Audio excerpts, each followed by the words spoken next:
Tepuk tangan untuk Sukoharjo yang tercinta. Makmur selalu ya. Mas Yoyo. Nggih. Oke. Sik nun sewu Pak Narno. Durpresipun wonten limbukan wonten. Goro-goro. Goro wonten oleh tancep kayon.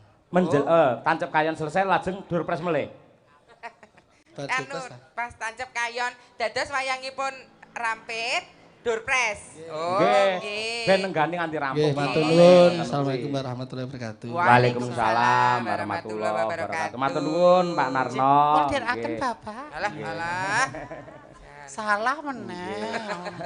Adatipun menawi Bu Kesi niku sakit nggih pundak utawi nggih boyok, nggih tulang belakang niku sing bantu nggih Pak Narno niku. Oh, ngaten. Dadi njenengan pamane tanggapan terus kecapean saged menghubungi Pak Narno, ngoten lho. Nggih, matur sembah nuwun tawaranipun nanging kula menawi mboten ingkang muhrimipun menika nek menawi dicekel-cekel niku kok mboten kirang raos manah kula mboten dumugi ngaten. Adune kowe nek dipijet-pijet isin to. Napa? Lah sikilmu kok sulak kok.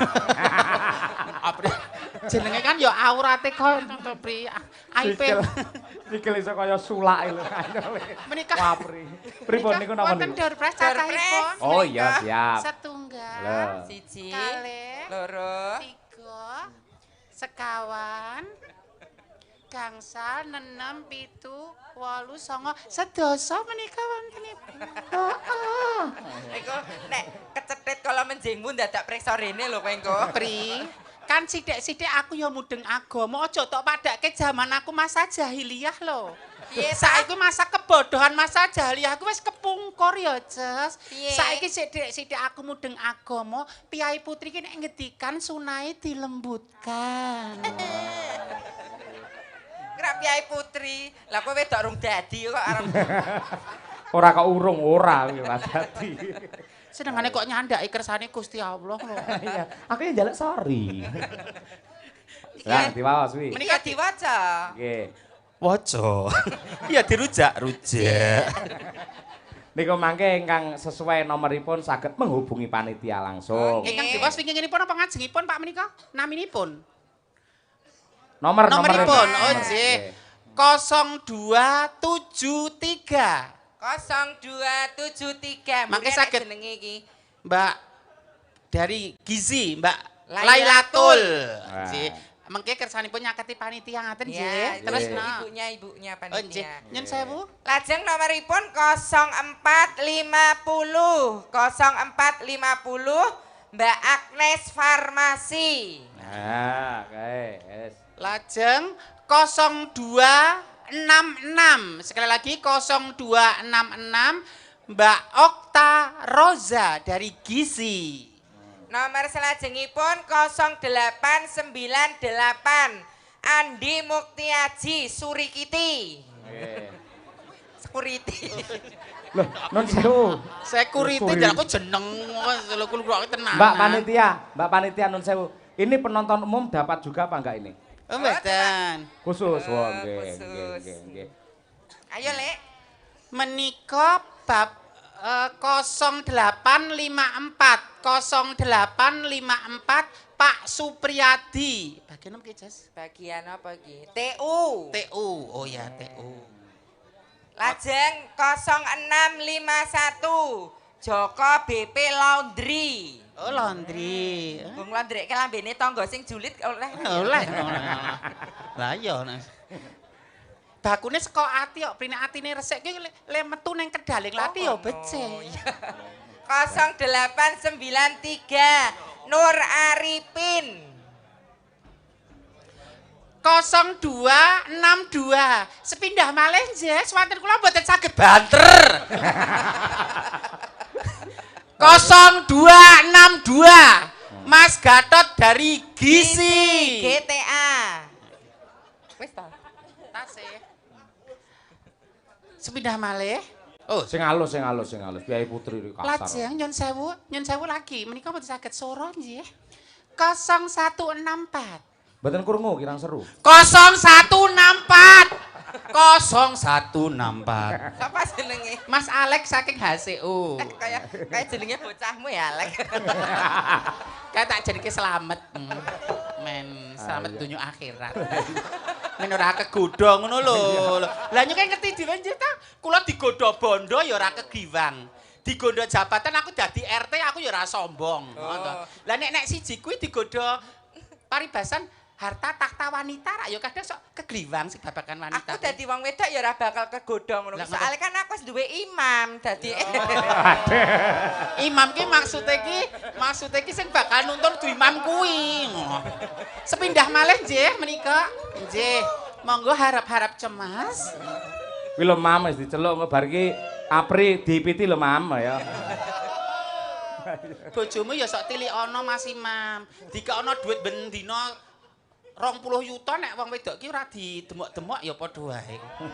kaya kowe ora kesanding bojo hawane piye, Lek? Aku nek ora kesanding bojo kan hawane ya nyonso ya ingin to apa meneh iki musime bedhidhing kono hawane cocok go berkembang biak ngene ya anu to. Malah kaya kewan kuwi.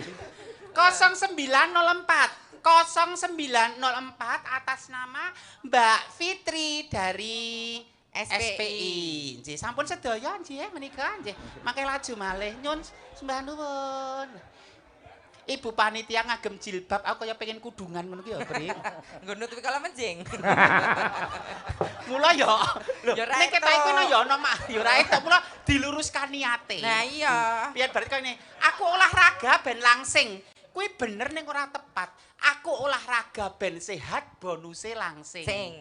Aku nganggo hijab untuk menutup aurat, bonuse ketutupan uwane. Aku kudungan ae men uwanku ra ketok kuwi ya ora trep. Dadi wis kleru. Kowe nganggo kudung nutupi kala menjing kaya aku ya kleru. Aku nyambut gawe melayani masyarakat dengan sepenuh hati. Kuwi ibadah. Ibadah bonuse itu gaji. Duit. Loh, Ning nek aku ngono. golek duit sing akeh engko nggo mbribik penyanyi, kleru. Wisan. Dadi padha-padha gaweane. Misale kulit det akeh berlomba-lomba pengen mendekatiku ku ya kleru. Sing gelem sapa ya kok lho. Lah yen dekati awakmu iki lho ndupak apa piye kok iso. Kita berkongsi ngaten lho. Iya. Saiki sampean berdua nembang sik. Dipun keparengaken nyuwanten. Iya ngono no. Dhuwur mental. Ku kudu nembang no bintang tamu kok. Aku larase nek ra pelok barange kaya piye. Ning ya sing rendah den pri slendro ae no. Suaramu dhuwur banget sampluk manuk gagak kapok kowe. Nang bilang dali kapan. Nang Biasa bilang ngono lho umume. Pri. Kowe iki nyekon nyalahke suaraku lho. Kembar identik saja mesti ana perbedaane mbuh watake, mbuh suarane, mbuh karakter. Menika kembar identik lho. Nek kowe ngritik suaraku ateges kowe ngritik Gusti Allah sing gawe suaraku kaya mengkene. Kowe yo nyalahi aturan. Napa? Biasane kowe kira yo sing anu coba iki kan hari kemerdekaan. Ping 78. Nek pakai kemerdekaan ra kudu sing semangat. Semangat. Lah nek suaramu ngono apa ya iso semangat. Merdeka. Merdeka. Sing semangat merdeka. Merdeka. Kurang merdeka. Merdeka! Lah, ngono kok dadak Apa kok angel-angel. ana unsur pemaksaan yo. Sik upamane Mbak Apri dadi komandan upacara no. Nggih. Kepada Sang Merah Putih hormat gerak piye jajal sampean. Kepada Sang Merah Putih. Hormat. Gerak! Terus. Ayo. Ayo Min. Ayo komandan klepon. Gone Pak Desandirono. Ayo. Apa nek wong ayu ki nek ngomong mesti digeguyu lho wong ayu mesti ngomong sarwa salah lho. Sik to Mbak Apri contone sing anu gagas sing tegas. Kepada ngono lho Lek. Nah. Kepada Sang Merah Putih. Hormat. Gerak. Ngono lho. Ayo. Ya. Kepada. Kok yo nyamang bemper barang lho. Mikir dilokke mergane ming seling ngulon. Kepada Sang Merah Putri hormat gerak. Kurang tegas. Kepada Sang Merah Putih. Hormat! Gerak! Nah ngono. Nah lho. Tulen kok ya. Waduh. Wah, Sukimen metu. Sukimen metu. Jariku langsung sesak lho, Pri. Ayo. Dadi lanang semenit tok rekoso men to iki. Nek Arep nembang dienggo- apa? Ayo. Apa Lek? Jumbo karo kadewasanmu no aku ra meksa engko aku iso kowe ora mampu malah mesake. Wah, jan sombong jan pol. Sambangmu men. Lah nggih, lho, ini namanya teamwork, satu kesatuan, heeh to. Pari dari misal mlebu rumah sakit, arep priksa, heeh to. Kok satpame wis jegureng sik. Awak loro diulati buket coba. Ning nek ramah tamah sing buka ke pintu apik. Lho, keramah tamahan wis mesem guyu, psikologisnya dadi lan marine agak disenggol ngono wis bahagia. Loh ngono kuwi. Aja ngene iki sekarang rumah sakit itu tidak menyeramkan, tapi di situ kamu mendapatkan kenyamanan saat temah dadi lan sehate. Nah, pemene ortopedi. Iya, Dhisik kira jenenge RC, nek kondange dhisik kan RC. Nek ortopedi kan ini tidak lepas dari perjuangan kemerdekaan Republik Indonesia lho. Pastinya, Jas. Lara-larae rumah sakit RC, rumah sakit ortopedi. Itu rak mergo akeh pahlawan sing terluka melawan penjajah zaman Rikala Semono. Terus karo Profesor Dr. Suharso itu mendirikan rumah sakit, tapi rumah sakit darurat. Darurat zaman semono. Akhirnya diperhatikan oleh Pak Gatot Subroto, dulu Gubernur Jawa Tengah direngkuh terus digaweke rumah sakit. Luar biasa sejarah kok ya meletek to Kan, kowe lah. Mau ngagek tak diktemu bengi lho kok langsung cementel. telek. Arep poli pinter kono aku wegah kalah tetep tak akui kabeh kok. Ayo bawa nak. Nek aku iso mesti sliramu iso ya. Kudune mangkon. Ayo arep bawa apa? Ya slendro kuwi lho. Slendro sanga mawon. Nggih. Rada maju nak. Iya.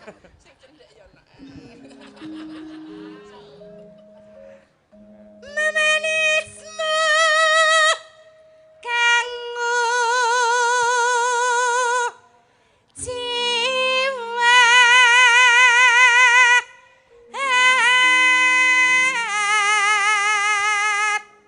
Jane iki bawa iki kanggo kentengen ya ora apa-apa, ora masalah. Kan timbuk satu kesatuan jangan sampai menjatuhkan partner. Oh iya. Kekurangannya di cover. Agawe ruciteng gale. Kok gentenan lho? Ya mesine Jare to, Nok. kentengen kowe. Nek kira-kira kowe engko pas rada abot tak ewangi no. Selama kamu masih mampu bisa survive tanda ngono dhewe. Oh iya, iki pas iki abot ki mbok nyoba. Ayo, Mbak April lak murite, Mbak Mimin gurune. Guru kudu luwih apik. Ayo.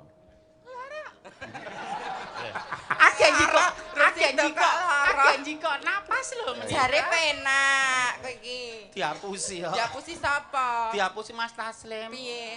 Anu Min, kowe wong wedok aja ketuan umurmu. Nek wong lanange paribasan 30 munggah ra apa-apa. Nek wong wedok nek iso ketemu jodone gek-gek ngono ki. Kowe tidak merasakan surga dunia. Jare penak ngono. Jane penak jebulane lara. Diapusi jebul lara kok jebulane ngomongnya penak. Suarane. Apri iki aku jane guyon saru wegah lho Apri mancing terus. Lara.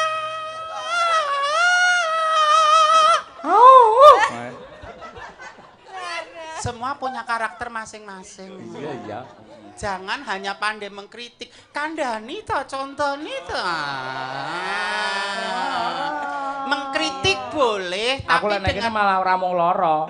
Iso mutah-mutah kowe lek kene aku. ngandani menika etokne dengan bahasa yang santun. Iya. Nek mau ngontrak ngecek kula kaya kewan to ngoten menika. Lah kowe kewan podo. Sanes. Ayo, apik kewane karo awakmu. Terus pinten Mas? Sepinten? Mene. Gila nih. Ge aku Lara. Apa? Nyolong napas ning ora ketara. Itulah sinden smart. nyolong dompet wae sampe nyolong napas. Kang si Nadia. Kowe lungguh kene gen apik suaramu, ora aja ngodak-ngadak. Kena sawabe. Ya meneng madhep rono. Nonano. Ayo. Umpama Lah kok lanang wedok? Oh lah kan strom panjenengan dalang kok Lah ya. nek ngisor blencong, benconge metu.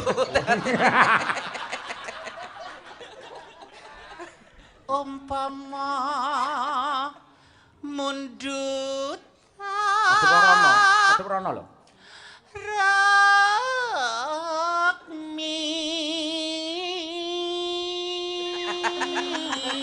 Mati kayak sungu, maka setan. Sinden nak duwe sungu. Kula sanes kebo marcuet lho kula menika.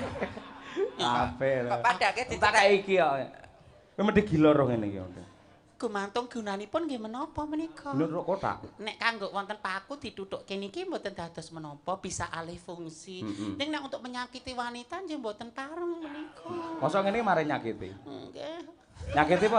Nyakiti apa nyenengke? Tergantung. Gak aku nek dipancung gak.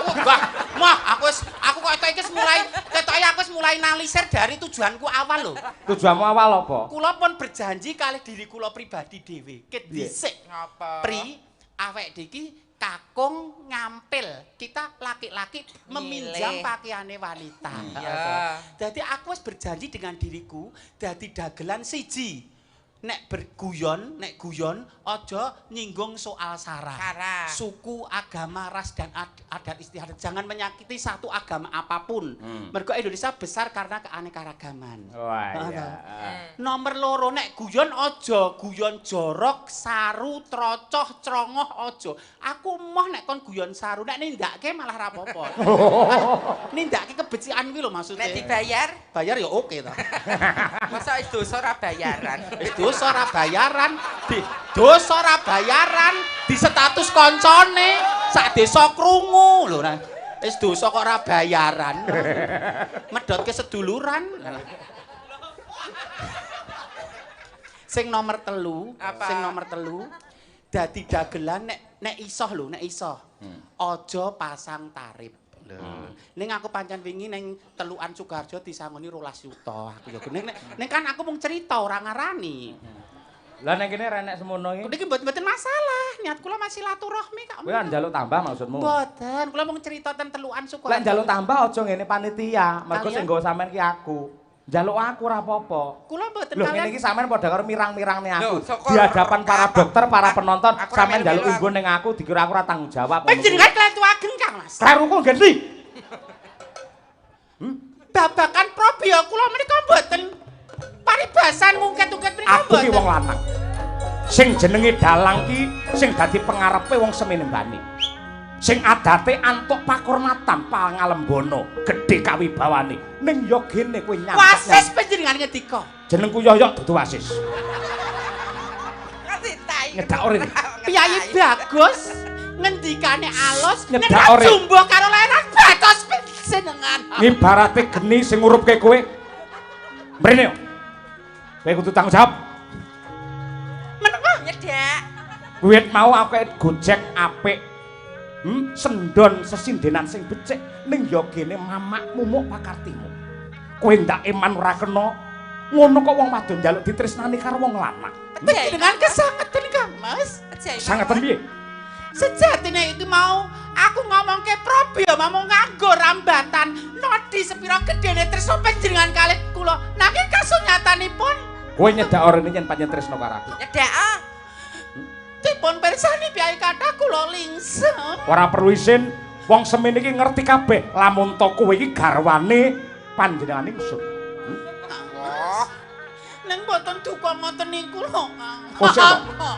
Kowe bareng nyedak rene tak sawang kok jenggotmu rung kok cukur ya. Ngapunten kula wau namung sesondanan sebetawis wong wedok kemen digateke bayi kakung. Kang Mas ngapunten Kang Mas. Aja ngrangkul ngono tak gobrok tenan kowe kok. Hei aja ngrangkul. Ampun tuh. Wong wadon ki nggen wadi. Sip. Wadiku ya wadimu. Ya gene kowe mbukak wadine wong lanang ana ngarepe wong pirang-pirang. Kowe padha karo nyempikake tirta letuh ana prapanku. Hei, Tanjung. Kang Mas Pate Sito Bakso. Sida laju. Saestu Kang Mas. Lair batos kula mboten-mboten priya kang nuju prana manah kula kecil. Kowe goroh. Kang Mas. Kowe goroh.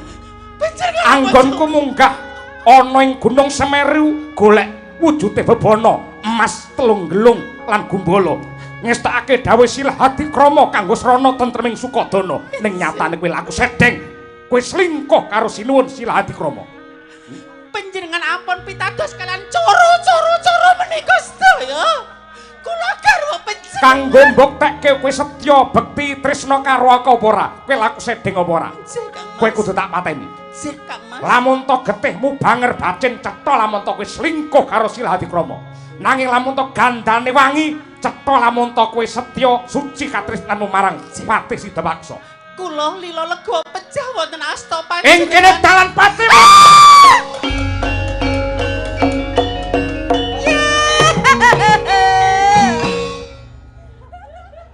Ben ngene, kuwi nembang ndang. Oke. Iya. Yo alah mati. Yo alah, mbok nek ndokok HP iki rasa tak kira HP. Apa iki bosok ngono jeneng Mati kowe mati. Mati kowe mati. Aku diuripke no, Mas. Wis ra iso. Oh, Tanjung ngono ki. Hah? Getihmu kasunyatan wangi kowe durung titik mancine mati Tanjung ngoten terus Oh loro iya, meneng. oh iya. Siap. Dalang kok tak kandhani. Ngapunten Aku lho, ora Pak. ngerti lek ditutupne kok. Diuripke Mati napa? sik. Nah, mati sik. Wah, jan. Oh, Tanjung. Gelungamu kok nganti kaya bantrek. Tanjung.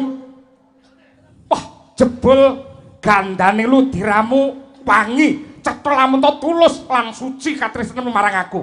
Kowe uripa Tanjung. Uripa Tanjung. Urip Tanjung. Kang Mas. Aja tangi sik ngenteni gamelan sik ora. Tok. Wis tok tundak dadi tak lagi urip ngono. Tanjung, kowe uripa Tanjung. Kowe uripa Tanjung. Tanjung. Ora urip. Kok gamelan ra dituthuk-tuthuk. Wah, aku celak ngene, celak kenger no. Gamelane arep persiapan tahlilan. Iku mau jane cerita apa datekan ngobarang. Bareng nyedek aku malah ngerti rahasiamu aku. Pripun? Kuwi lho, ngene lho. Rahasiane napa? Bae nang kene dikeki kaos kaki rebok. Rebok Adidas. Jadi ki ngomong samudana kok aja ngomong pokoknya. Pengen ngersake Mas. Nek mboten nggih mboten napa-napa. Wong kula niatke sedekah kok omongan ngoten iki. Ayo. Ayo, Ayo Mbak. Apri, nembang Pri.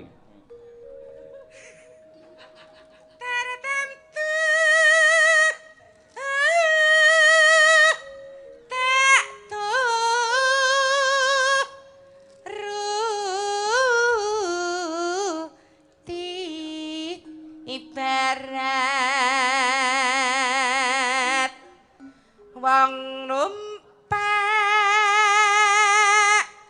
prau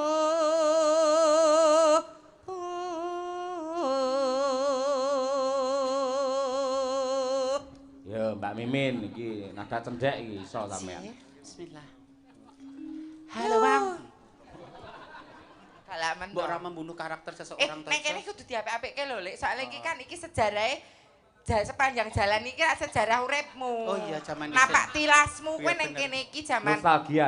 ngamen. Oh iya. Rumiyin kan rutenipun Kartosuro dugi Solo, Sarlegi Palur, Palur Sragen. Dhisik jaman dhisik. Aja tok critakake engko ndak saya wirang aku ning Ya. kene. Ya ora apa-apa kan iki perjuangan. Kita perjuangan. Dadi para pamirsa ki ben ngerti kowe jaman ngamen ki kepiye. Kuwi tenan to Pri? Saestu menika Masya Allah. cerita nyata. Sengsara membawa nikmat iki berarti. Dhisik kuwi nek bar munggah Kartosuro sadurunge kerten kudu wis mudhun. Mergane Ya maksudnya kan konon pengamen berikutnya. Oh, kerten ngono. sadurunge terminal Jilingan wis mudhun. oh, kowe mampir gilingan sik. Kidule. Ning payung telu mesti. Payung loro pijet. Nek payung telu aku ora ngerti kok nyandaki dhewe kok dhisik. Demen go icik-icik ngono kuwi. Mboten Rumiyin botol niku kula iseni Beras. beras terus kula tutupi plastik tulung kula ngeten-ngeten ki dereng kuat tuku icik-icik ngoten. Iya. Lek ngamen ngangge icik-icik piye? Janganlah tenggelam kalau kau memandang tubuhku janganlah kau mabuk kalau aku sedang tersenyum boleh saja kau sentuh tanganku tapi jangan minta yang ini yang itu kalau ingin cinta dariku engkau harus jujur dan sayang padaku janganlah tenggelam kalau kau memandang tubuhku.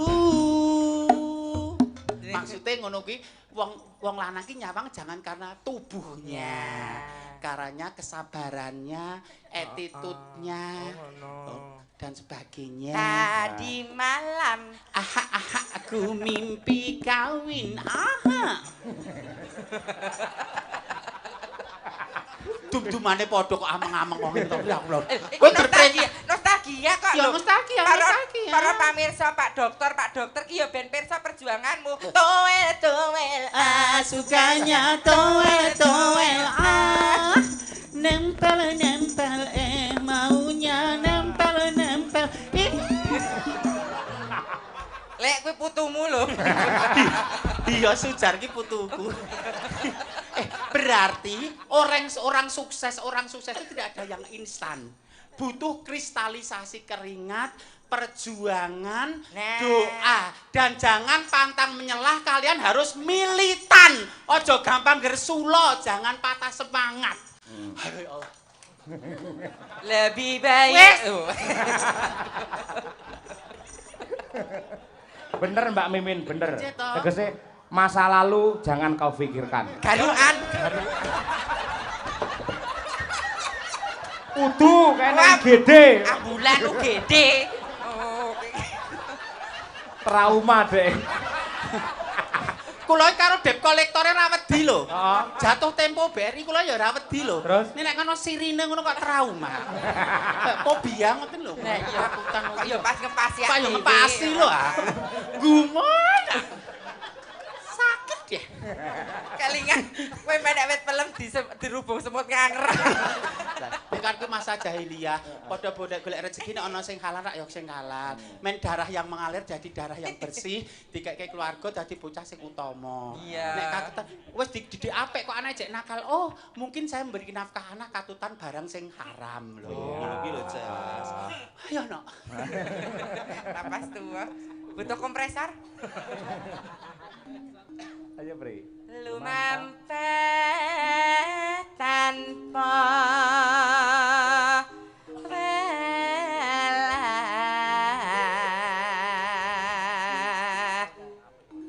ning madyane jala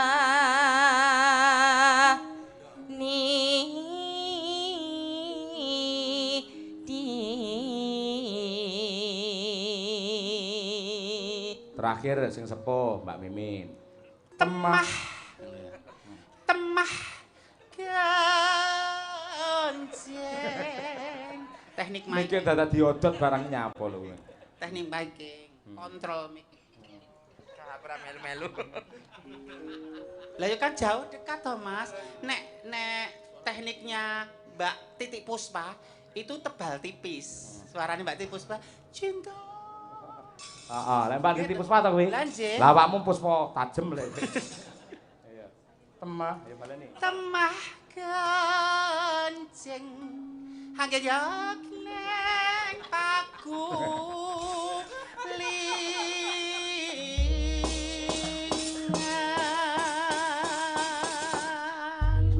Sinden aja nirokne cengkok ngono kuwi lho ya weh.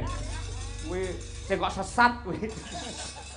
Gubuk asmara ya untuk bahagia kita semuanya. Langsung gayeng mawon nggih. Langsung gayeng. Langsung gayeng, monggo. Monggo Mas Noval diaturi Mbak Mimin. Ayo Mbak Apri. Monggo Mas Noval sing ngendang jaipong lho. Monggo Mas Nopal. Sing tenanan lho, nggih Mbak ngono. Nah. Ngendangi budhe sing telaten ya Le. Wedi ya ndek bener ringin Semar tau dioyak Dek. Oh, trauma. Oh, dadi nek trauma ki kudu enek pendekatan. Dianu ben Kowe gur makake sedulurmu ya kowe golek aman. Sing ora ngerti darane aku sinden lenjehi lho. Lah apa ora? Ya heeh. Monggo gubuk asmara dados. Mas Nopal.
Prijan.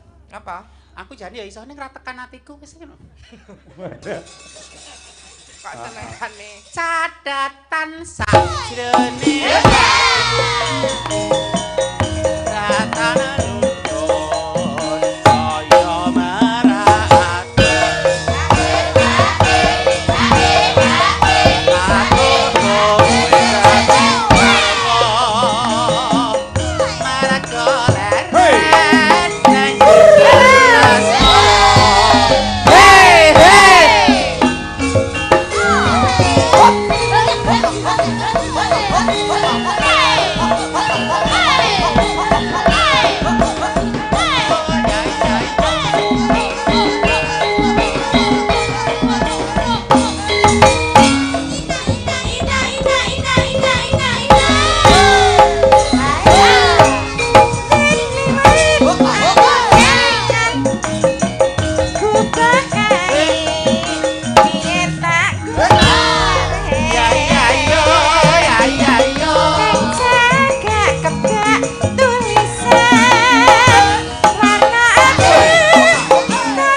aku kowe sinden jompo loh Mas.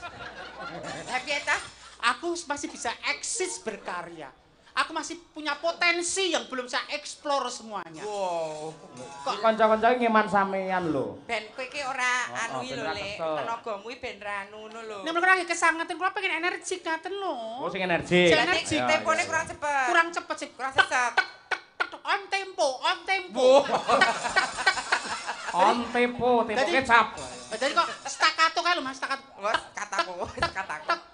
Cadatan tek tek. Nek keroncong kan lebek, musik berbunyi, kita baru ambil suara. Tapi nek keroncong iki staccato. Tek tek tek. Ya. On tempo. Oh iya.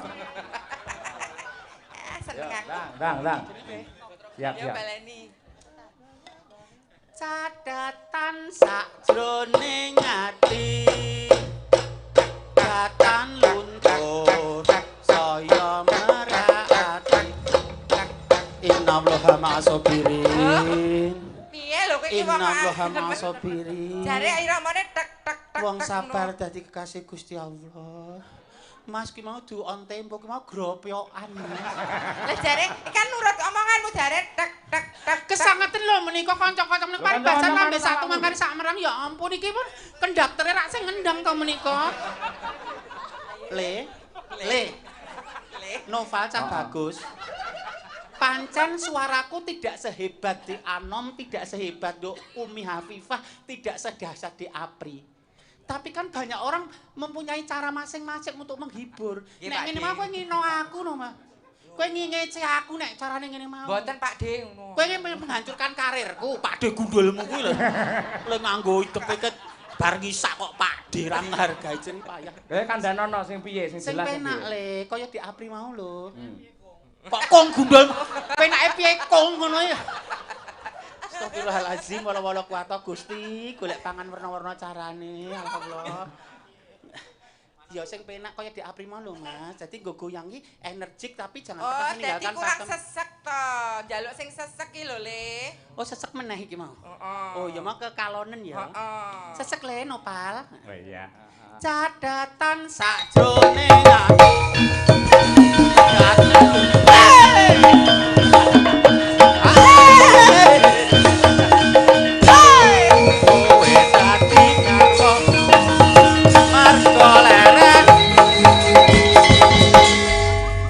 Sinden ayu-ayu kok iringane jarane blek ya. Piye? Pak Narno, panjenengan ngendika kalih kula dawuh kalian kula sesuai dengan MOU-nya. Memorandum of Understanding. Waduh. Mboten badhe diwirang-wirangke ngoten iki ten panggung kula. Panjenengan ngendika nek mimin nang panggung dienggo Sri Panggung nggo ayu-ayu. Sri Bombok. Men visualipun dapet. Nek senyatanipun aku mengkon adol wirang nang kene. Duh, jagat. Piye ta Sri? Kok Sri gundulmu kuwi? Kene bali sini. Ora apa-apa aja dibaleni ya lha iki hari ini tak maafkan. Aku wonge maha pemaaf kok ta. Sing maha pemaaf Gusti Allah. Sing maha pemaaf Gusti Allah. Sing maha pemaaf Gusti Allah aku sugih pangapura. Salaman le. Ya aja diambu kok jenenge karo putune kok. Apa meneh momen sing. Salaman wis. Wah, rasa nyunambung lho, gak aku nyunambung. Lah iya jenenge saru dipirsani anu kan tontonan iso dadi tuntunan. Piye to Le malah? Mah ditarik agak dikandani tontonan nggo tuntun, mah ditarik. Dikandani tontonan iso dadi tuntunan, mah ditarik digabetke. Bragas kuwi jenenge ya. Mbok sesuk aku rung jamu kok. Waduh. Jamumu apa Le? Letong. Lagi Sukimen Triwikrama tenan lagi. Kaul tenan aku seneng aku. Aku anggere yogane nom-nom niki paribasan rindhik asu digitik kok gage-gage. Nek rogane tuwik-tuwik ngantukan lokoke klobot ngono. Nyamang senep aku. Jane kowe iki nek karo sing ngendangke ketoke sik kenomen. Kudune kowe sing sak baraan. Sopo? Mas Kamit kan. Sing demung. Kowe anane tungkak sepatu kok. Mas Kamit kan zaman apa disnatalis UNS. Kan yo aku diteri roti kono. Oh, ya. Oh, Lah iya. jenenge aku ya tanggap. Jenenge kono priya dewasa aku wanita kulina dimangsa ya aku wis tanggap to. Oh iki arep njaluk aku ya. Wah iya. Wanita rai naga. Kaya terus aku ya gandeng kuwi bojone kancaku ya gur tak selake 10 menit ndak selak konangan. Bojone kanca kok bojone Mbak Putri Artaloka kok. Jere lek ndagel ora rusuh-rusuh. Lho kowe iki lho. Nyelake eye contact berdua menika lho dadi paribasan percakapan oh seni iki digawe piye to. Ngoten ora kudu ngono. Nek saya sepuh, saya akeh umure kudune saya menep. Pun mboten. Apa kok pengendang sik cilik kok ambung mau? Mriku nglarak kula. Budhe rene nggo terapi ngoten niku. Malah ya aku ya piye kok terapi kok ngono. Kok ngono ki dengan sendirinya rasa di terapi. Kok kaya terapi jalan recovery men traumatike men anu diajari mlaku sithik-sithik, diajari mak alon-alon, tidak bergantung orang lain, mlaku alon-alon sepecak-sepecak iki jenenge diterapi kaya ngono. Terapi kok percintaan iki terapi. Terapi kok ro kene rak ya kaya terapi urin to kowe. Adine. Untlok. Mbak Triastuti Ernawati ya. Mbak Triastuti, oh Mbak Tuti.